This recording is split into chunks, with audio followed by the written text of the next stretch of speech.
We begin in Los Angeles, where Vice President J.D. Vance made a whirlwind visit and left behind a political firestorm.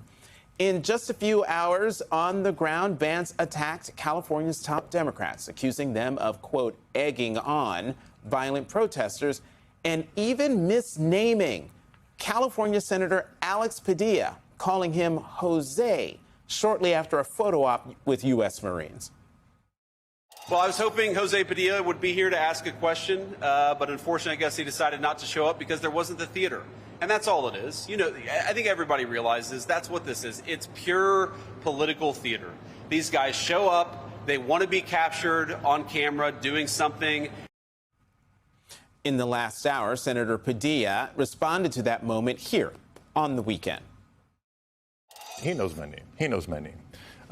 Look, sadly, it's just an indicator of how petty and unserious this administration is. Right? He's the Vice President of the United States. You think he'd take the situation in Los Angeles more seriously. We got a lot of important work to do, but this is how the Vice President chooses to act, and that says a lot. Vance's visit comes as federal appeals court ruled late Thursday night that Trump could keep control of the California National Guard. And joining us now is the mayor of Los Angeles, Karen Bass. Mayor Bass, welcome back to The Weekend. Thank you. Thanks for having me on. So you had a press conference yesterday where you said, and I quote, "How dare you?" to Vice President J.D. Vance and what he did coming to your city and misnaming Senator Padilla. Talk more about that. Well, first of all, the whole visit was insulting. It was a photo op, and really he was here for a fundraiser. But he comes in, he makes all of these, statements about what is not happening in L.A. at all, and then insults the senator that he serves with now as president of the Senate. So it was just disrespectful, but it was just tough listening to him saying what is going on in our city, and it be 100% lies. Mayor Bass, in black and brown communities, being misnamed often has some underlying tendencies in it. And, the conversation around this that people are having online, folks that I talked to even just in the last, hours since it happened, is that it's racist. Do you think that J.D. Vance was being racist to Alex Padilla? Well, let me just tell you that I know that he is aware of the senator's name, and there was no reason for him to do that at all. Just like there was no reason for him to accuse me and the governor of actually contributing to the problem. We had a couple of days of vandalism. We were able to control the situation. The National Guard was never needed here. This has all been a political stunt. But I also think it's been a test. It's been a test to see how much will the American public put up with a president, an administration that comes in and seizes power from a governor, something that was completely unnecessary in our city. Let's play that sound from Vice President Vance going after you and the governor. We have a public official in Gavin Newsom and Los Angeles Mayor Karen Bass, who over the past few years have actively encouraged illegal migration into this community. When I saw this city, when I was driving through to come to this FBI building, all I could think about is what a great American city Los Angeles is, and what a great tragedy it is that we have allowed illegal immigration and rioting to destroy, I think, one of the great gems of the American family. Now, Mayor Bass, I wanted to play that and have people hear that because he came to your city, what was it, the day after you lifted the curfew in your city. Well, things are fine. Things are fine in Los Angeles, right? Things have been fine. It was actually several days after we had lifted the curfew. Los Angeles, as you know, Jonathan, is 500 square miles. The problem that we had over a couple of days was about 1 square mile. It was about 4 blocks in Los Angeles. And it wasn't that. I mean, after you have a major sporting event, you might have a lot of celebration, and then there's a few people that hang around and create confusion. There was vandalism for a couple of days.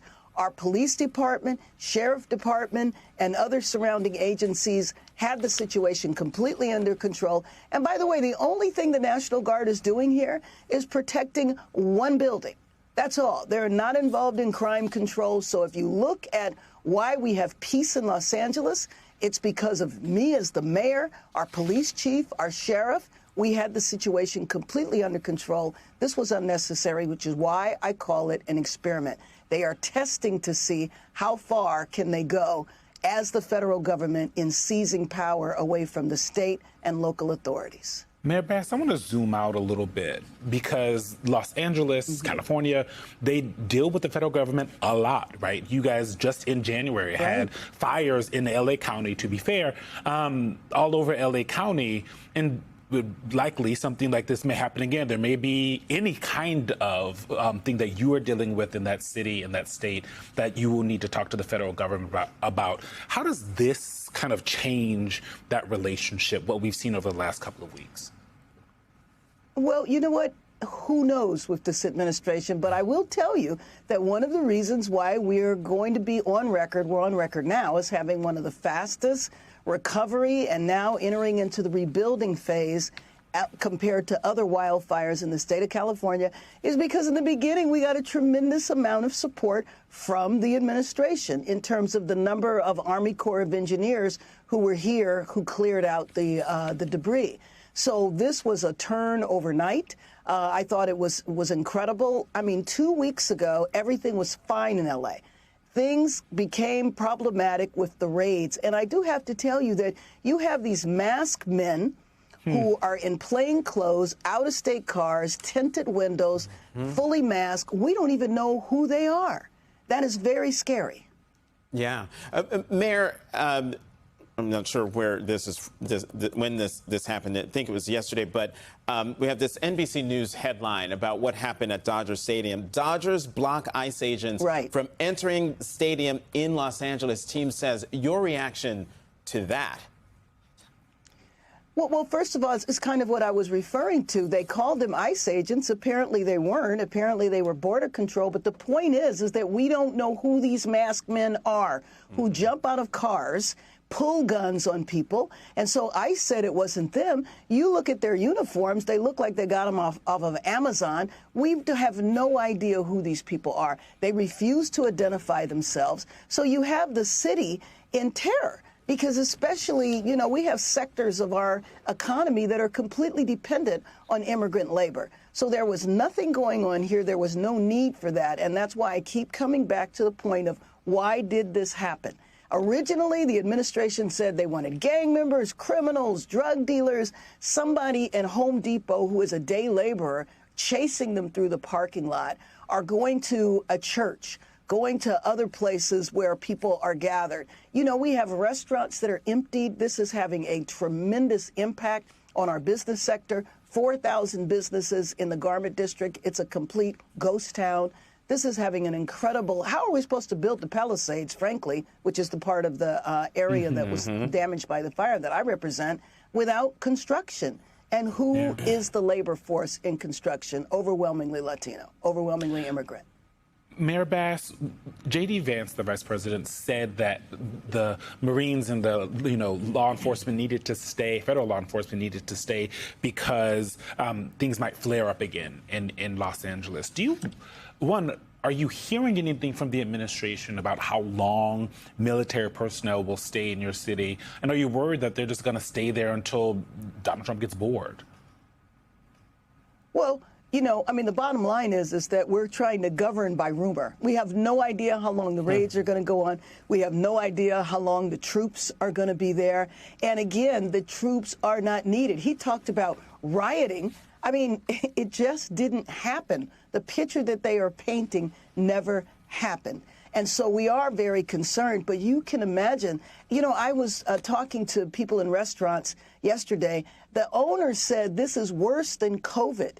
Can you imagine that? I also talked to women whose husbands disappeared right before Father's Day. They were telling me about how their kids were wondering where their fathers were, if they were going to be able to come home. They're denied access to legal counsel. They're denied access to their families. So people have no idea where their family members are. This is creating havoc in the city. We did not have a problem before the federal government, and we need them to leave now so that our city can get back to normal. You are hurting the economy of the nation's second largest city.